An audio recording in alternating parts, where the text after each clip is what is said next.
الرحمن الرحیم یا ایھا الذین آمنوا اذکروا اللہ ذکرا کثیرا صدق اللہ العظیم اللہم رب اشرح لی صدری ویسر لی امری واحلل عقدۃ من لسانی یفقہوا قولی ربی زدنی علما ربی زدنی علما ربی زدنی علما اللہم صلی علی محمد النبی الامی وازواج امہات المومنین وذریتی وآل بیت کما صلیت علی ابراہیم انک حمید مجید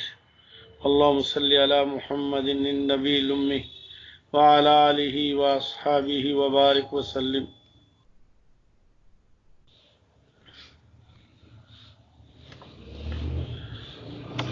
اللہ جل شانہ نے انسان کو پیدا فرمایا اور انسان کو اپنی یاد کے لیے، اپنے تعلق کے لیے، اپنی معرفت کے لیے، اپنے قرب کے لیے انسان کو پیدا فرمایا، اور انسان کو اس زمین میں اللہ نے اپنی ساری مخلوق پہ فوقیت عطا فرمائی، اور زمین تو زمین آسمانوں پہ بھی فوقیت عطا فرمائی۔ جب سیدنا آدم علیہ السلام کو پیدا فرمایا تو اللہ جل شانہ نے تمام فرشتوں سے فرمایا سجدہ کرو۔ سجدہ تو اللہ کے حکم کو تھا، لیکن بظاہراً سیدنا آدم علیہ السلام کی فوقیت کو بھی ثابت کرنا تھا۔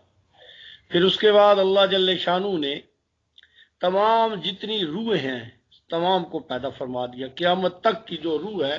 روح ساری پیدا کر دی گئی ہیں، عالم امر میں ٹھہری ہوئی ہیں۔ عالم امر کا مقام یہ عرش معلیٰ سے بھی بلندی پہ ہے، جہاں وہ ٹھہری ہوئی ہیں، اپنے وقت کے ساتھ دنیا میں اتاری جاتی ہیں اور اپنے وقت کے ساتھ دنیا سے پھر اسے واپس جانا ہوتا ہے۔ تو اللہ جل شانہ نے جب ارواح کو پیدا فرمایا، روح کی جمع ارواح ہے، تو اللہ پاک نے ایک ایسی خوش نصیبی نصیب فرمائی مجھے بھی، آپ کو بھی، ہر انسان کو، کہ اللہ نے ساری روحوں سے کلام کیا۔ الست بربکم، کیا میں تمہارا رب نہیں ہوں؟ تو تمام روحوں نے کہا بلا، بے شک۔ یعنی اللہ جل شانہ نے دنیا میں آنے سے پہلے جب روحوں کو پیدا فرمایا تو روحوں سے بات چیت کی، کلام کیا، اور روحوں نے اللہ سے کلام کیا۔ یہ انسان کی بہت بڑی فضیلت ہے، اور اللہ کا کلام ایسے نہیں ہوتا۔ اللہ سے جو بات کی جاتی اس طرح کی نہیں ہوتی جس طرح ہم دنیا کے امور کی سمجھتے ہیں۔ اللہ جل شانہ کی ذات ما وراء الورا ہے، تجلیات ہیں۔ جب وہ اللہ رب العزت کا کلام ہوتا ہے تو کلام کے ساتھ وہ نور کی کیفیت بھی ہوتی ہے، اور اس کے وجہ سے اس کے اندر استعداد رکھی گئی ہے کہ اس تجلی کو وصول کر سکے، اس تجلی کو انسان پا سکے۔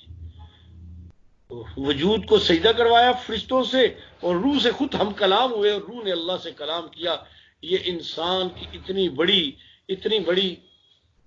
بڑی انسان کی سعادت اللہ جل شانہ نے اسے نصیب فرمائی کہ جس کا انسان کو ادراک ہی نہیں ہے۔ پھر اللہ نے اس طرح بھی نہ کیا کہ دنیا میں بھیج کے چھوڑ دیا جا، نہیں، سب سے پہلا جو انسان بھیجا گیا وہ بھی نبی ہے،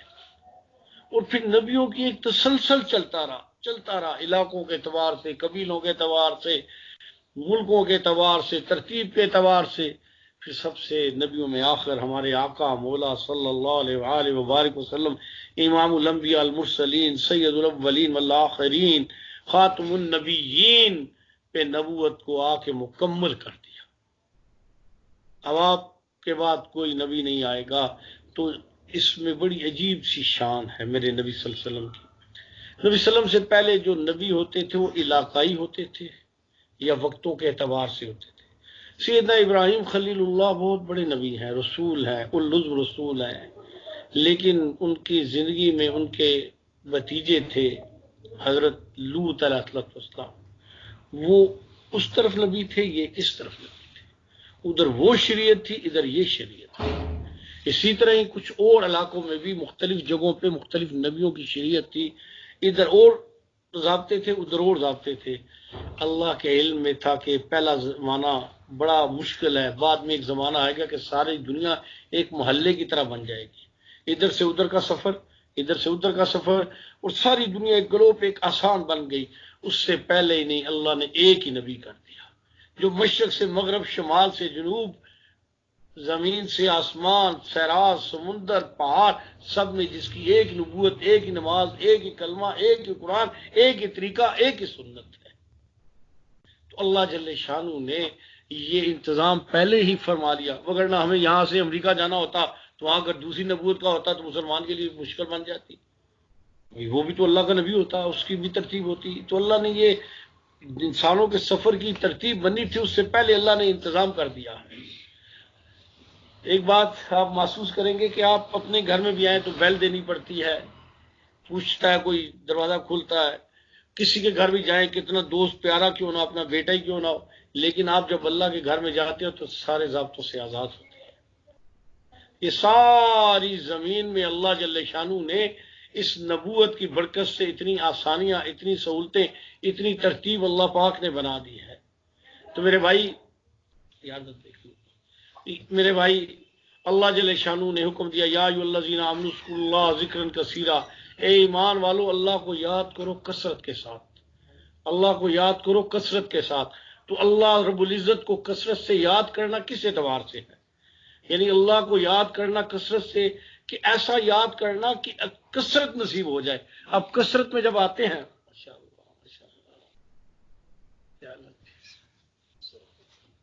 کثرت میں تو ہماری زندگی کا یہ جو پہیہ ہے نا، ہمارا پہیہ، ہم پہیے کی طرح چل رہے ہیں۔ آپ اگر غور کریں نا تو ہم پہیے کی طرح چل رہے ہیں، جیسے پہیہ چلتا ہے،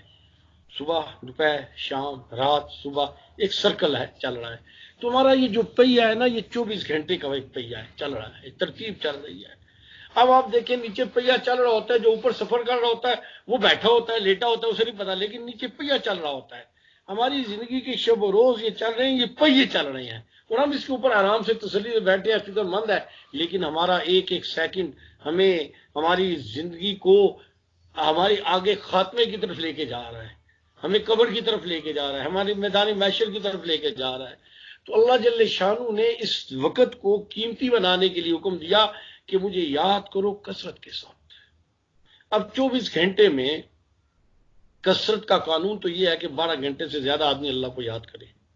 تو 12 گھنٹے آپ نے سونا، کھانا، پینا، کاروبار، ملازم، بیوی، بچے، خواہشات، ترتیب، یہ سارے جب نکالیں تو بڑا مشکل بن جاتا ہے۔ میں تو اکثر کہتا ہوں کہ آدمی کبھی بیٹھ کے اپنا ٹائم ٹیبل بنایا کرے، کبھی نا میں کتنا سوتا ہوں، کتنا کھاتا ہوں، کتنی دیر لگاتا ہوں، باتھ روم کتنی دفعہ جاتا ہوں، کتنا وقت لگاتا ہوں، باتوں میں کتنا لگاتا ہوں، نمازوں میں کتنا لگاتا ہوں، وہ 24 آورز کا ایک شیڈول بنائے تو اسے پتہ چل جائے گا کہ میری زندگی یہ ہے۔ میری زندگی، اگر ہم ایک آدمی 8 گھنٹے سوتا ہے تو تیسرا حصہ 24 گھنٹے میں تیسرا حصہ سونے میں گزرتا ہے۔ اگر اس کی عمر 100 سال ہے تو بچپن میں تو ویسے سوتا ہے، 40 سال وہ سویا ہی رہا، اس نے کوئی کام نہیں کیا۔ آپ باتھ روم کا ٹائم نکالیں تو آپ کی 60 سال زندگی میں کئی سال تو باتھ روم کے بن جاتے ہیں،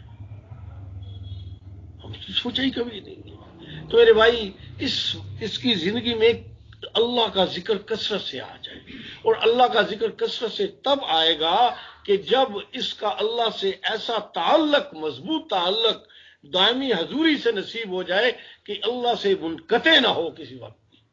سوتے بھی، جاگتے بھی، کھاتے بھی، پیتے بھی، اللہ زینا یذکرون اللہ قیام وقعودا وعلی جنوبہم،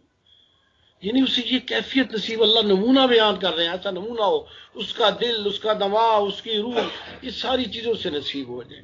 ہمارے ہاں عموماً بات دل کی، قلب کی جاتی ہے، وہ اس لیے زیادہ کی جاتی ہے کہ لوگوں کی اپروچ یہاں تک ہے، اصل میں بات روح کی ہوتی ہے، اور روح کا دروازہ مین جو ہے وہ قلب کے نام سے ہی معروف ہے۔ تو روح کے اندر ایسی حلاوت آ جائے، ایسی مٹھاس آ جائے، ایسی کیفیت آ جائے، ایسا نور آ جائے، ایسا قرب آ جائے کہ اس میں خلل ہی نہ آئے۔ یہ ہمارے وجود ہے نا، تو اس کے اپنے تقاضے ہیں، کھانے کے، پینے کے، سونے کے، جاگنے کے، ہر چیز کے۔ اس طرح ایک روح ہے، روح پہ جب محنت کی جاتی ہے تو روح کی محنت بڑی قوی ہوتی ہے، اور وہ نور ہے، عالم اون میں پیدا کی گئی، اور اس کی خوراک بھی اللہ کا ذکر ہے، اسے قرب باری نصیب ہوا، جو پہلے ہی میں نے کہا کہ اللہ رب العزت سے اس نے کلام کیا ہے، اللہ کا کلام سنا ہے، اس کے اندر استعداد ہے۔ تو یہ ساری کیفیات آدمی کے اندر اللہ کے ذکر کی، اللہ کے قرب کی، اللہ کی محبت کی، اللہ کے عشق کی، اللہ کے نبی صلی اللہ علیہ وآلہ وبارک وسلم کی محبت اور اتباع کی اور نورانیت کی سے نصیب ہوتی ہے۔ تو ہمارے ہاں یہ جو سلسلہ نقشبندیہ اویسیہ میں جو محنت ہے ذکر اذکار کی ترتیب سے، وہ روح کے ساتھ ہے، روح کو بنایا جاتا ہے۔ یہاں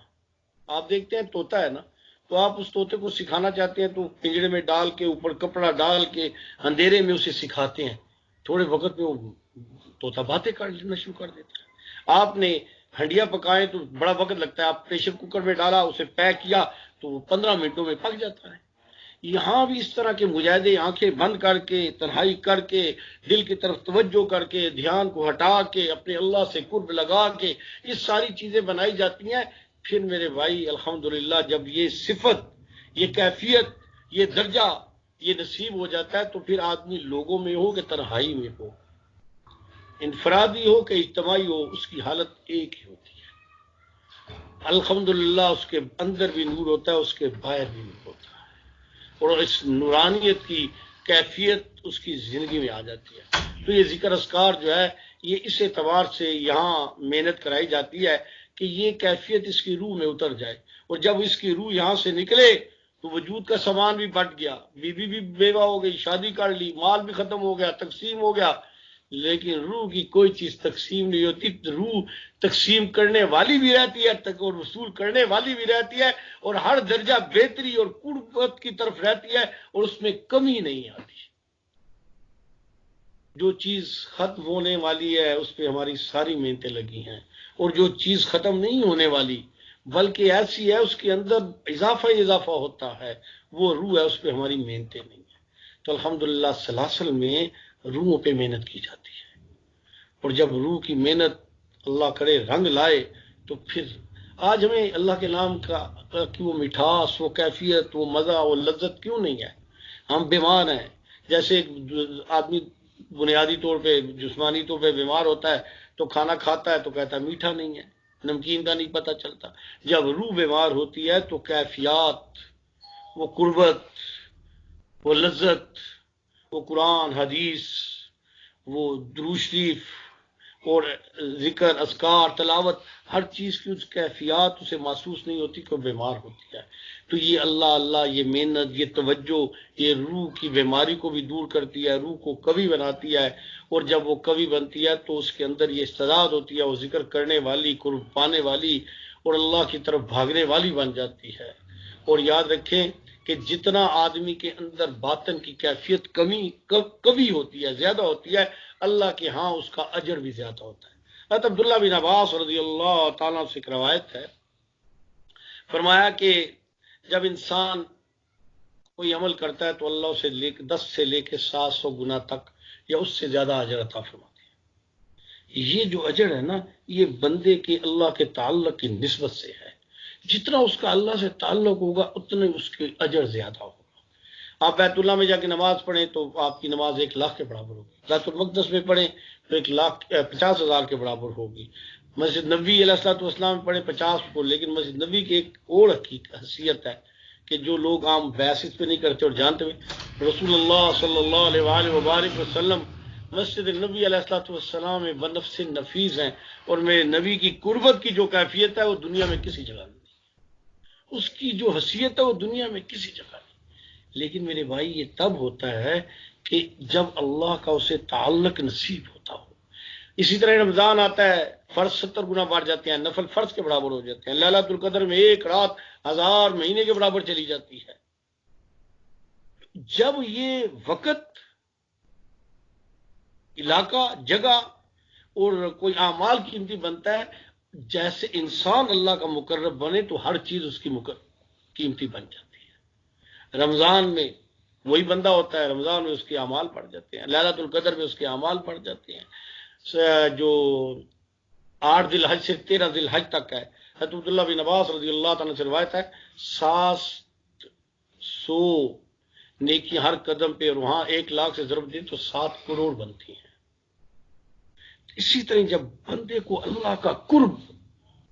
نصیب ہوتا ہے نا تو پھر اس کا ہر لحظہ، ہر لمحہ اس کا قیمتی بنتا ہے۔ تو میرے بھائی یہاں جو مراقبات، یہ ذکر، اذکار، یہ توجہ، یہ محنت، یہ کوشش، یہ ساری کی ساری اس طرف ہے کہ یہ انوارات اس کے اندر اتر جائے، اس کا اللہ سے تعلق بن جائے، اللہ سے تعلق بن جائے۔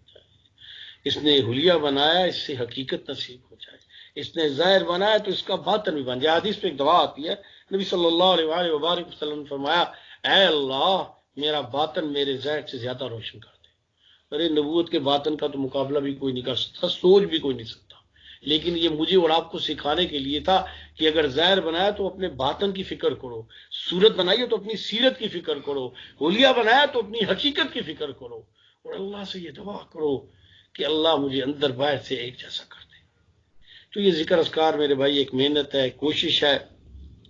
اور یہ اللہ کا وعدہ ہے کہ جو کوشش کرتے آدمی دنیا سے جائے گا انشاءاللہ اللہ ضرور اس کی کوشش کو رنگ لگے گا، اور دنیا میں جن لوگوں کے ساتھ اٹھنا بیٹھنا محبت ہوگی، میدان محشر میں اللہ ان کے ساتھ جمع فرمائیں گے۔ اللہم احیینا مسلمین وامتنا مسلمین والحقنا بالصالحین، انت ولی فی الدنیا والآخرہ توفنی مسلما والحقنی بالصالحین۔ تو اللہ پاک کا یہ انعام ہے کہ جس نے صرف اور صرف اللہ کی محبت، اللہ کی یاد کے لیے ہمیں اکٹھا فرمایا۔ اللہ کرے جس طرح اللہ کا وعدہ ہے اللہ کے نبی صلی اللہ علیہ وسلم کی مبارک زبان سے کہ میدان محشر میں یوم یفر المرء من اخیہ وامہ وابیہ وصاحبتہ وبنیہ، سارے رشتے، بہن بھائی بیوی بچے چھوڑ، لیکن 7 قسم کے جو لوگ ہوں گے ان میں ایک وہ بھی ہوں گے جو دنیا میں اللہ کی یاد کے لیے اکٹھے ہوتے تھے، اس دن اللہ پاک انہیں اپنے عرش کے سائے کے نیچے اکٹھا فرما دے گا۔ تو اللہ ہمیں یہاں بھی اکٹھا کرے، اللہ میں وہاں بھی اکٹھا کرے۔ اور میرے بھائی بس یہ ایک ترتیب سی ہے، چھوٹی سی ہے، تو یہ جو اجتماع ہوتا ہے ایک چارجنگ کی طرح ہوتا ہے۔ آپ موبائل یوز کرتے رہتے ہیں لیکن آپ دیکھتے ہیں اس کے ساتھ اس کی بیٹری بھی خرچ ہو رہی ہے، ڈاؤن ہوتی جا رہی ہے، تو آپ کیا کرتے ہیں کہ بیٹری ڈاؤن ہونے سے پہلے اسے چارجنگ پہ لگاتے ہیں۔ تو یہ جو اجتماعی ذکر ہوتا ہے نا، یہ چارجنگ ہوتی ہے، اس سے چارجنگ ہوتی ہے، اس قوت پیدا ہو جاتی ہے، صلاحیت پیدا ہو جاتی ہے، استعداد پیدا ہو جاتی ہے۔ تو اللہ ہم سب کا یہ بیٹھنا ملانا قبول فرمائے، اور اللہ ہمیں ذکر و اذکار میں برکت دے، اور اللہ اس کی ہمیں سمجھ دے، اور اللہ اس کام کو اپنی ذات کے ساتھ کرتے کرتے اپنے گھر کے ہر فرد کو کراتے ہوئے اور اس کو امت میں پھیلانے کی توفیق عطا فرمائے، اور ہمیں اس کے لیے قبول فرمائے۔ چلے